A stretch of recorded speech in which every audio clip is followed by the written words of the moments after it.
Hi guys, welcome to Football the People's Game, your home of footballing analysis. If you're a first-time viewer, this is Football the People's Game, your home of footballing analysis. Subscribe on YouTube, Facebook, and TikTok at Football the People's Game to follow more of our footballing analysis. And this is to note that the English Premier League is back and is just 3 days away from kickoff. And today we'll be talking about Manchester United wonder kid Alejandro Garnacho and the issues between him and the Manchester United board and the coach Amorim.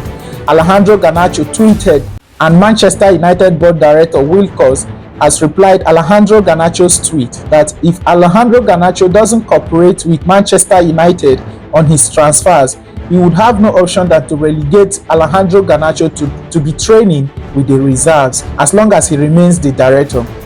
Now, this is one thing with modern day players. Same issue is also surrounding Isak with Newcastle United as well.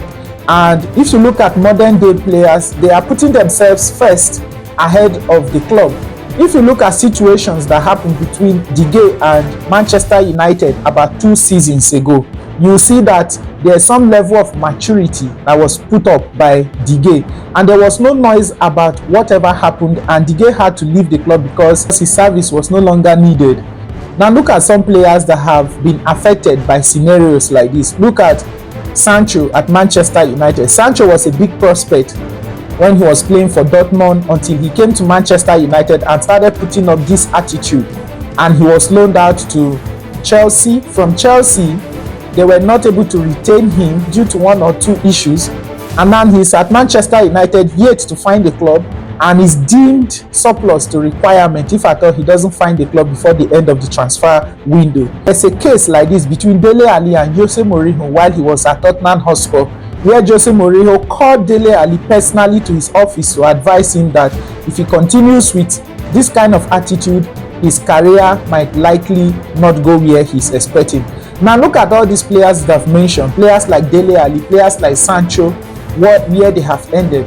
I am not saying that they cannot actually leave their respective clubs, talking about Alejandro Garnacho and Isak, and not put up a good performance, but then putting up this kind of fuse and also making a lot of noise about a club that has been paying you and you have been representing, it doesn't sound good at all. And there's a mature way to handle these things, that you can come to a proper agreement between yourself and the club, and everybody will part on the 50-50 rate where nobody loses. So Alejandro Garnacho's issues with Manchester United, I don't know what is the problem, whether the people that are around him are not advising him. One thing he should note is that he is a young guy. He's just coming into the world of football. Manchester United is his first major top club that he has represented, and he should be grateful to Manchester United for bringing him into the limelight. And Garnacho putting up this kind of fuse, I don't think it will tell good of him in his career if he's not careful enough. So what do you think about the issues that are between Garnacho and Manchester United? What should be the best solution to sort this out? Now remember, this is Football the People's Game, a home of footballing analysis. Subscribe to follow more of our footballing analysis, and we would like to hear from you on the comment section what you think about Garnacho and the issues between him and Manchester United.